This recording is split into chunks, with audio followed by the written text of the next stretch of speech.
Mateo mutu wa 9 ndime ya 36 mpaka na Mateo mutu wa 10 ndime ya 8. Mateo 9 ndime ya 36 mpaka na Mateo 10 ndime ya 8. Pamene Yesu adaona makamu anthu anawamvera chifundo, chifukwa iwo analolema ndovutika ngati nkhosa zopanda m'busa. Tsono adawuza ophunzira ake kuti zinthu nzochulukadi, achepa ndi antchito. N'chifukwa chake mupemphe mwini zinthu kuti atume antchito okatuta zinthu zakezo. Yesu adasonkhanitsa ophunzira ake 12 aja nawapasa mphamvu pa mizimu yoyipitsa anthu kuti azitulutsa mwa anthuwo, ndiponso mphamvu zochiritsira nthenda zonse za anthu nzofoka zawo za nthupi. Atumwi 12 mayina awo ndi awa: woyamba ndi Simoni otchedwa Petro, ndipo m'bale wake Andreya, Yakobo mwana wa Zebedeyo ndi m'bale wake Yohane, Filipo ndi Bartolomeo, Thomas ndi Mateyo wokomeza msonkho uja, Yakobo mwana wa Alifeyo ndi Tadeyo, Simoni wa chipani cha ndale cha Azerote, ndiponso Yudasi Iskarioti amene pambuyo pake adapereka Yesu kwa adani ake. Anthu 12 amenewa Yesu adawatuma ndi malamulo akuti musapite kwa anthu a mitundu ina kapena kukalowa muzulu wonse wa Asamariya ayi, koma makamaka mupite kwa Israeli amene ali ngati nkhosa zotayika. Pitani muzikalalika kuti Mulungu ali pafupi kukhazikitsa ufumu wake tsopano. Muzikachiritsa odwala, muzikaukitsa akufa, muzikachotsa khate, muzikatulutsa mizimu yoyipa. Mwalandira mwaulere, kaperekeni mwaulere. Uthenga wa Ambuye.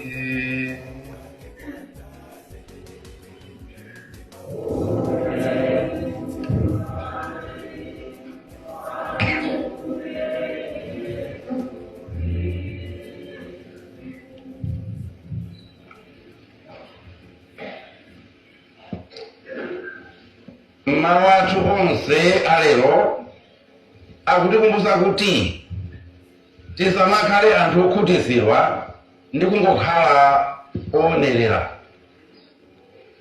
Osamakhala okhutitsidwa ndi kungokhala munthu omangoonerera. Osakhala okhutitsidwa ndi kumangoona ena akupanga zinthu, iwe kumangoonerera, iwe kumangomba m'manja, iwe kumangomwetulira basi mwezi pamene anzako akupanga zinthu. Mukachiyang'ana Chikhristu, palibe chipembedzo ngati Chikhristu chimene wosatira amapatsidwa dzina la omusatirayo. Iwe amene ukumusatira wapatsidwa dzina la amene ukumusatirayo. Ife timasata ndani? Yesu Kristu. Ife ndife ndani? Akristu. Palibe chipembedzo ngati chathu chimene iwe osatira iwe umapatsidwa dzina la amene ukumusatirayo. Ndife tokha amene timatchedwa dzina la amene timasatirayo. Ndikusulanganira kuti chifukwa chani? Chifukwa chani ifeyo timatchedwa dzina la amene timasatirayo?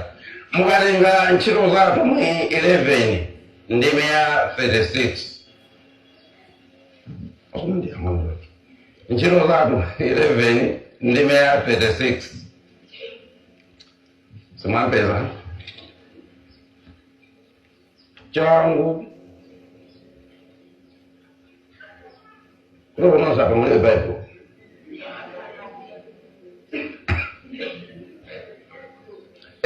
ali bwanji. Ubonaje kukuzilira zingo tikita ni mmanja ngati Bible mulemera ngapanga bwanji.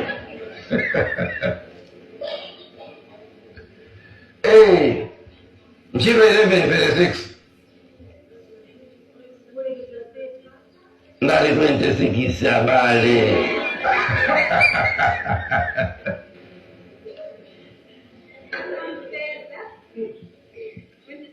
26. Mbele ubadilini. Anabwera naye ku Antiokeya. Iwo adakhala pamodzi ndi mpingo umenewu.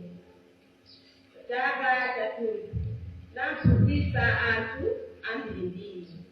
Ndi ku Antiokeya kumene ophunzira adayamba kutchedwa Akhristu. Mwamaliza mwadwanji?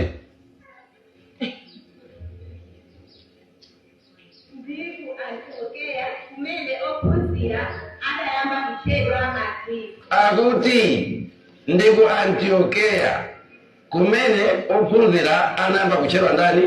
Akhristu. Choncho mmalo oyambirira kuti ife osatira Yesu tizikatchedwa Akhristu ndi kwani?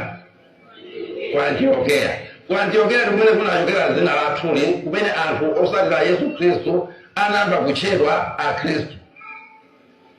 Anali ataona kufanafana kwa Yesu Khristu mwina ndi anthu amenewo amasatira Yesu.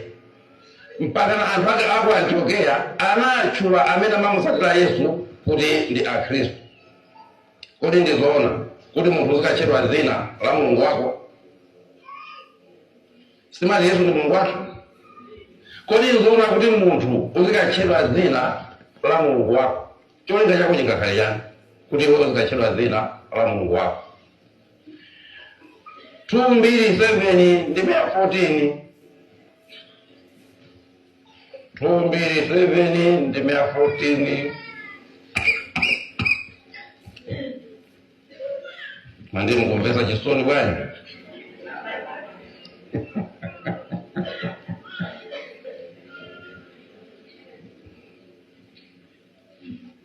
Mampeza Não, ampeza alipati.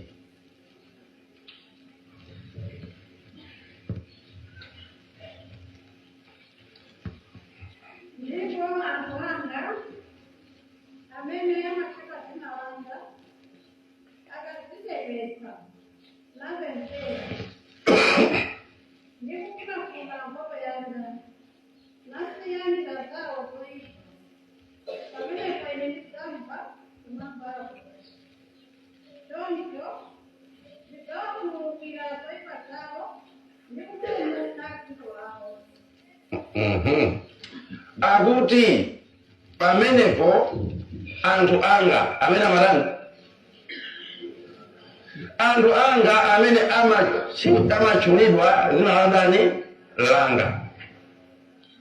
Mulungu chimene akufuna iye kuti ifeyo tizitchulidwa dzina lake ndi chani? Ifeyo timatchedwa Akhristu, dzina la Mulungu wathu. Ndipo timayimbira nyimbo yathu ija ndine Khristu dzina langa li. Ndipo apo pambiri pakunena kuti anthu anga amene amatchulidwa dzina langa. Chimene iye akufuna zona kuti ifeyo tizitchulidwa dzina lake ndi chani? Ndipo chimene chinafunira Mulungu kuti anthu a Antiokeya aziyambe zona kuti ifeyo ndife Akhristu ndi chani? Yankho tikalipeza ku Genesis. Kumene Mulungu ankamulenga munthu ananena kuti tiyeni tipange munthuyu m'chifaniziro chathu. Ndakapitiriza nkuliya. Tiyeni tipange munthu m'chifaniziro chathu. Ndikwina konati chani?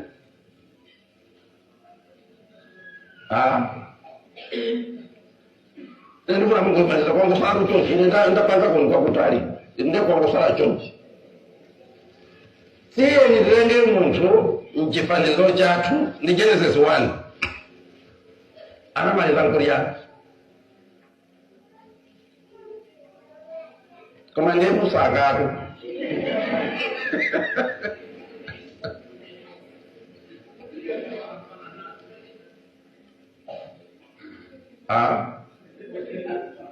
mulishua mwaleka Bible bongo.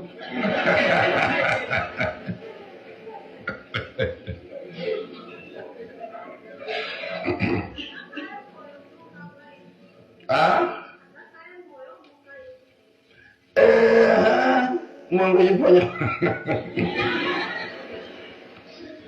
Tiye ndipange muntu ufana azakale ngati ifeyo.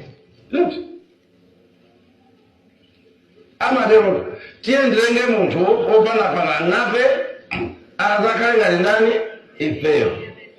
Mwapezapo ndi chapter 1 verse jani verse 26 azakale ngati ifeyo.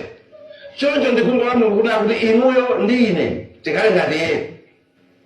Ndipo iyeyo mu utatu wake woyera nchifukwa chakuti kuti azakale ngati ifeyo. Komanso Ambuye ananena kuti kumene kuli ine mtumiki wanga azakhala komweko. Yohane 14:3. Kumene kuli ine mtumiki wanganso azakhala komweko. Ndafuna muone chimene Mulungu akufuna ndi inuyo. Kuti akufuna kuti inuyo mukhale ngati iyeyo, inuyo mukhale kumene kuli iye, inuyo muzifanafana naye.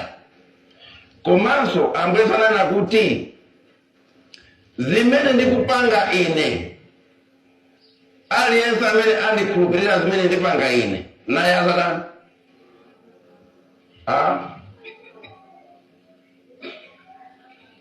azapanga zomwezo. Komanso anapitirira kuti yani azapanga zoposeraso pamenepo. Akuti amene andikhulupirira ine azapanga zimene ndimapanga ine, komanso azapanga zopitirira zimene ndimapanga ine. Ndiye kuti angandiona kuti Ambuye samapanga yani, akuti ife tizapanga zomwezo komanso zopitirira zimene apanga iye. Ndiyo mabaibulo mulibe mungotunza zinthu 5 zokha zimene Ambuye samapanga. 1 zimene Ambuye samapanga. Amacheza anthu 1, 2 amasanduka amageza anthu kwakufa 2, 3 5 ilunati 5 zokhatu 5 amatosa mizimu ipa mwathu atantosa amalenga mwa kusalusa blade musanamize kwa 4 ine ungakalenge kuchwa zinthu 5 zokha zimene Ambuye samapanga. Amalalika 5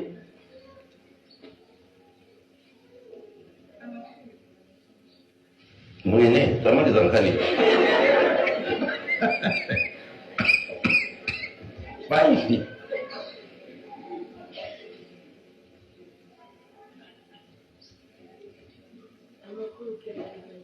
tumejo chulakacho kungula machimocho.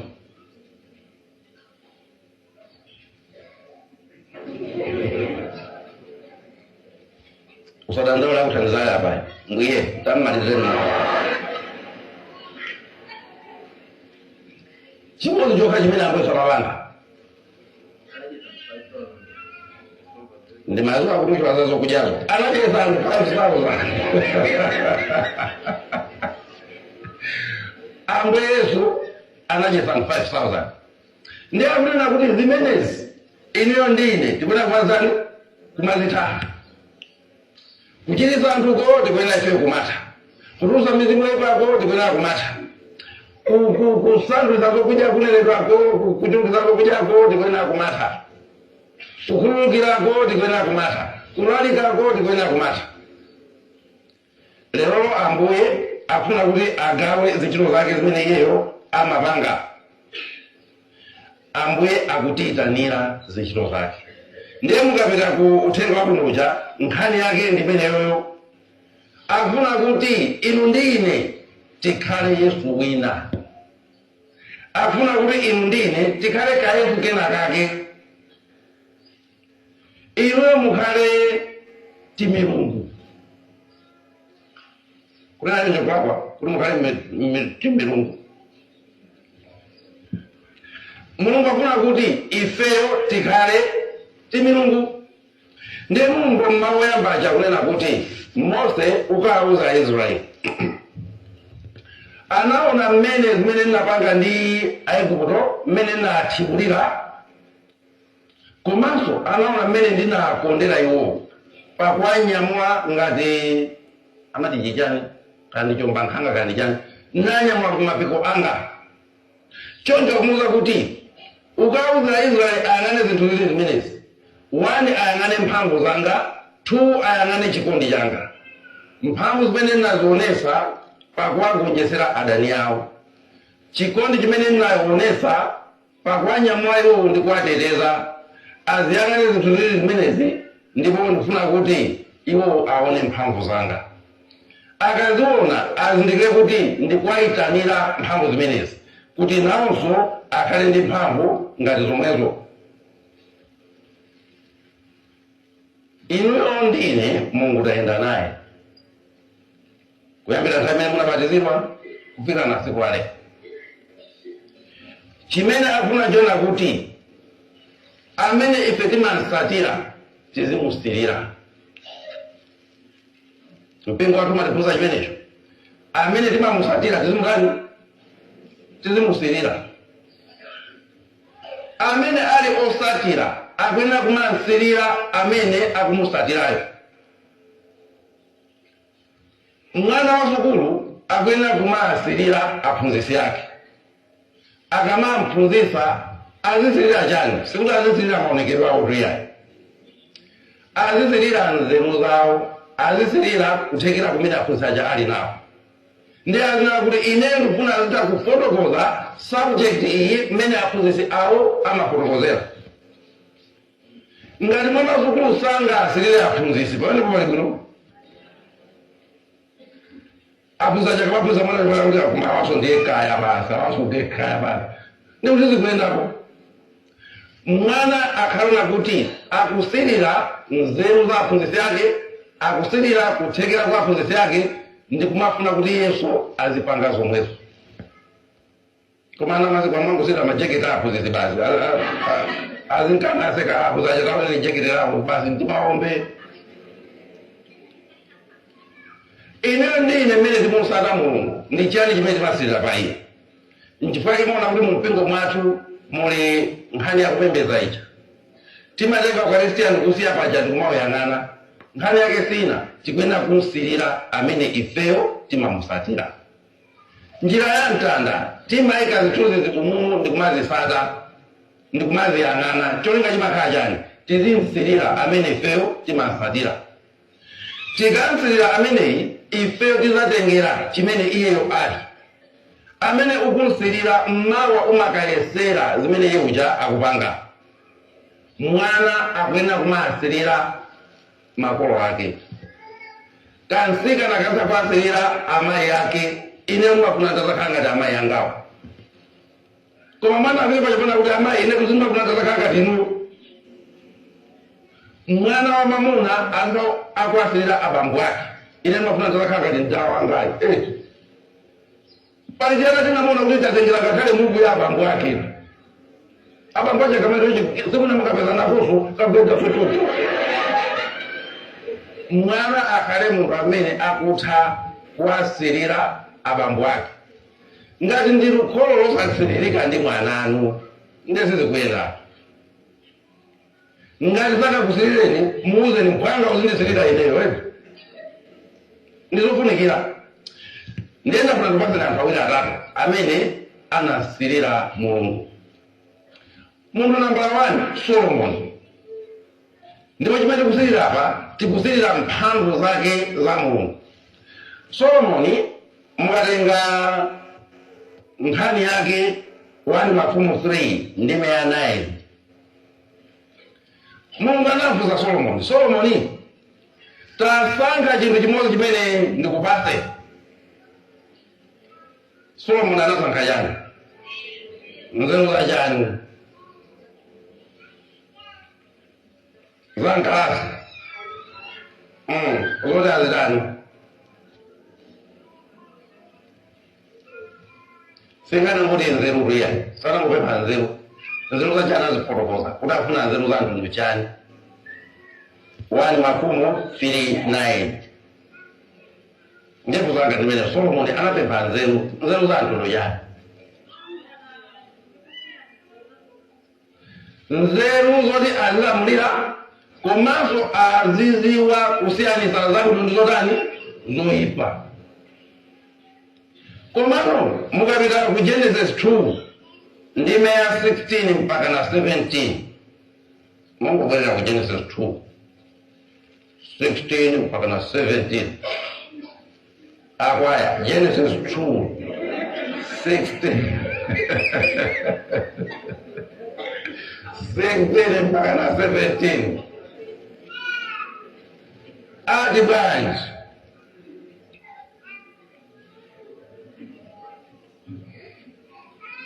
ngokandi kukula nyimbo ba tiye naona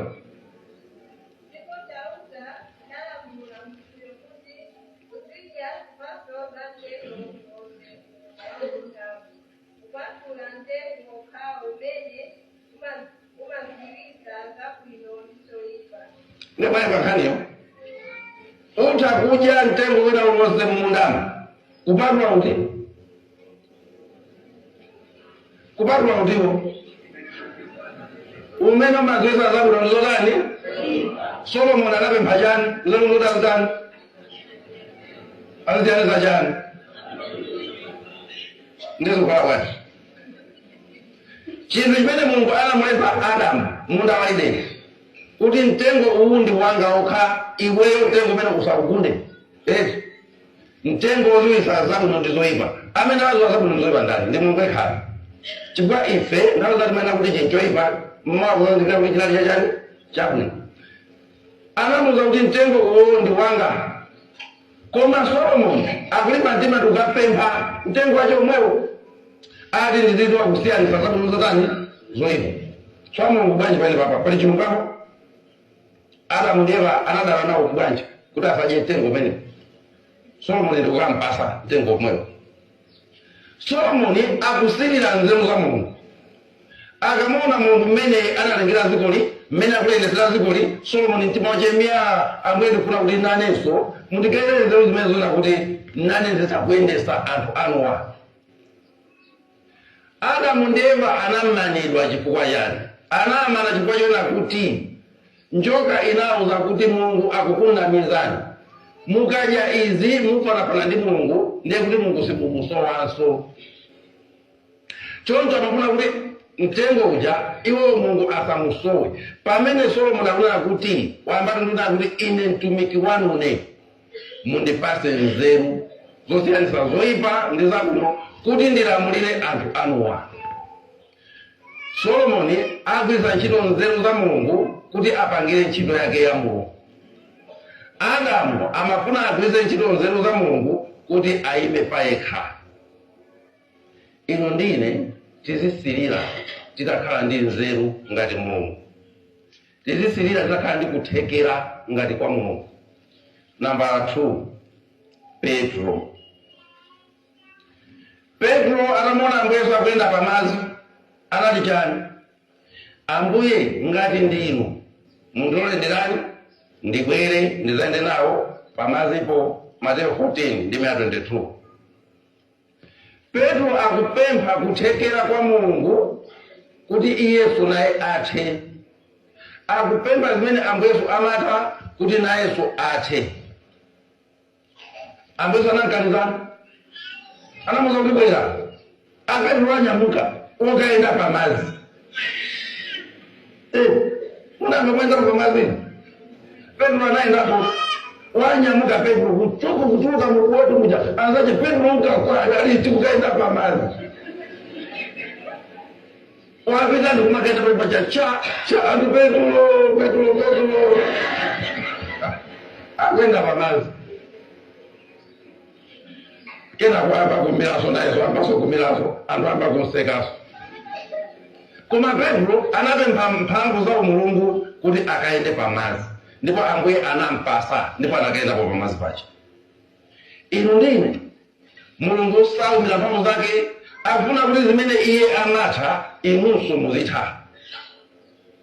Kwa nambala 3 Elisa 2 Mafumu 2 ndi 5. Elisa amamusata Eliya ndipo amasirira zimene Eliya ankapanga. Mmene ankasiyana Eliya anamuza Elisa ndipemphe china chilichonse chimene ukufuna kuti ndikupangire. Anampempha ja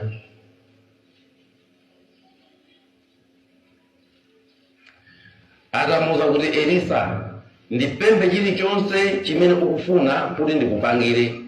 Elisa anena kuti ndifuna mundipase gawo lalikulu la mphamvu yanu ya uneneri.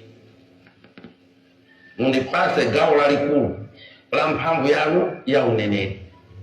Ndipo Eliya anamuza kuti iwe ukandiona nandipita mphamvu zozikhala zako, koma ukangopanda kundiona mphamvu zonse zikhala zako. Ndipo Elisa anamunadi Eliya akupita, ndipo mphamvuzo anampasa.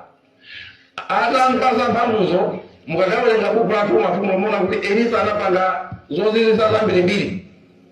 Nkhwangwa ikatayikira muje mutsinje mmadzi, iye anayiyandamisa mwina chakuyiririra. Wina mafuta atamuthera, mgogo wina mafuta atamuthera, atakapalamula ngongole ya ujeni uyu ya finka, atakapalamula ngongole ya finka. Anamuza kuti pita ukabwereke makapu ambirimbiri usinthuliremo mafuta ako asalawo, azaza makapu onsewo ukagulisa ukabweze ngongole yako. Anapanga zimenezo. Elisa anayimika gulu la ankhondo amene afuna kuti amugwire. Zambirimbiri zinapanga ichi chifukwa chani? Anapempha mphamvu kuchokera kwa Eliya. Ndiyeno inu ndine ndikubwereza chimene chona kuti Mulungu akutitana lero kuti ifenso tizisirira mphamvu zake ndi kuzipempha mphamvu zakezo. Ineyo ndi ndani amene anakuletsani kumata zimene Mulungu amata? Anakuletsani ndani? Ndi ndani anakuletsani kuti musamapange zimene Mulungu amapanga? Poti lero tikumva kuti muthenga wakunoja Ambuye Yesu watenga ophunzira ake ndikuwauza kuti ndakupasani mphamvu zoti mupite muzikatulutsa mizimu yoyipa, mupite muzikapanga zakuti, mupite muzikapanga zakuti. Ndipo wachita kuwatchula aliyense dzina lake. Ndikuwauza kuti pitani muzikapanga zimenezo.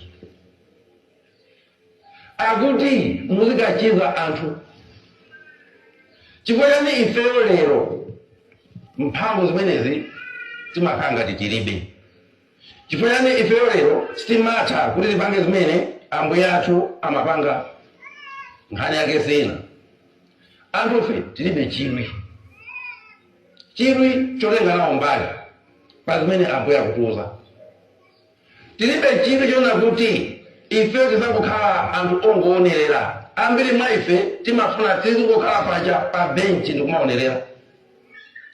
Koma Mulungu sanadalitsa munthu amene akungoonerera. Kodi amene angathe mpira ndani? Amene akungoonerera mpira kapena amene akupita kumakapanga practice? Kwa practice. Mulungu amadalitsa action. Mulungu amadalitsa munthu amene wamba kupanga zinthu.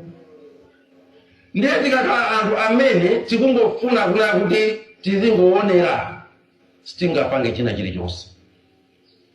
Zimachitika nchali chimumuno, kungoyimba nyimbo kumwe kuti munthu angosekula kukamwa. Milomoyo anapasa ndi Mulungu yemweyo, lilaka lachero anapasa ndi Mulungu yemweyo. Koma kuti angosekula pakamwa pa ayimbe ine ndimvera.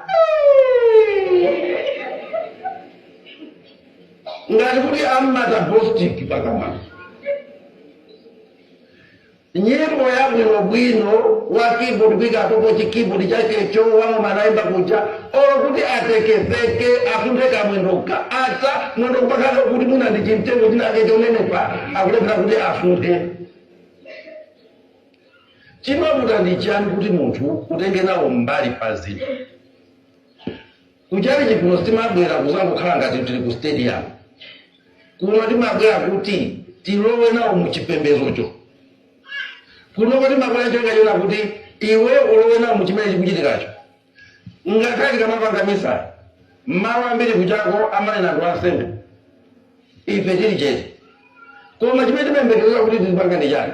ife tumena kuti tilowe nawo mmawa amene achawo mumtima mwathu mmaganizo athu muzopanga zathu tilowe nawo mmawa amene acha ngati mphamvu zapasidwa umazizigwiritsa ntchito singachite china chiliyonse ino akunena kuti tili ndi mphamvu zotha kuchiza munthu zimamvetsa chisoni kuti mmawa monse muno mumva kuti muli dokotala mmodzi yekha wa matenda a ubongo mmodzi yekha mmawa yonseyo dokotala wa mafupa alipo mmodzi yekha mmawa yonseyo ndi akachoke kuja athamangire uko iweyo mmakamwikwana chinthu chona kuti tsiku lache muzakhale anthu oti muzapange operation munthu mmakhala nacho chinthu choti inu muzajoine madokotala amene achawo mmakhala nacho ayi mapeto ake ali chati izimeko zili ndi ainake ndi inuyo mukatenga nawo mbali 2-3 days form 1 form 2 umati free wakwatiwa iwe basi chikasida wewe chimeje ndi bwana unakwenda mungu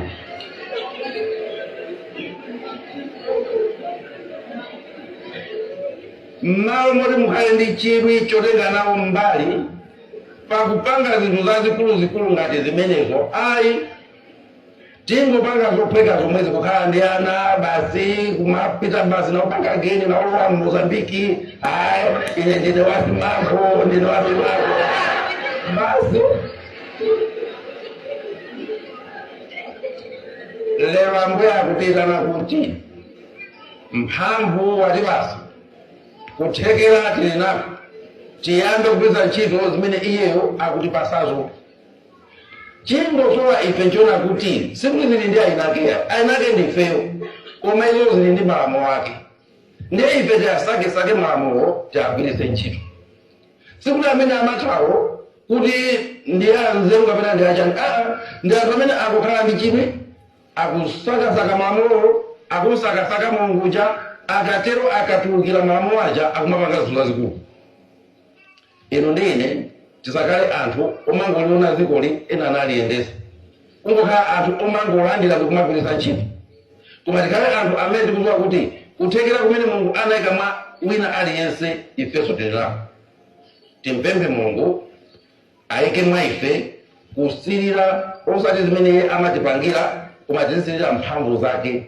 kuti mphamvuzo tizitenge zikhale mwa ife tizisirira nzeru zake kuti nzeruzo zikhale mwa ife amana kuti mulungu amatitchula ife kuti milungu potitchula ife kuti milungu afuna kuti ifeyo tikhale ndi kuthekera kupanga zimene iyo amapanga nde inu muli apa ndinu muli kumbuyo kwangayo somuli kumbuyo kwangayo mukamalota kumalota zinthu za mphamvu osati zinthu zazi mulondimvapa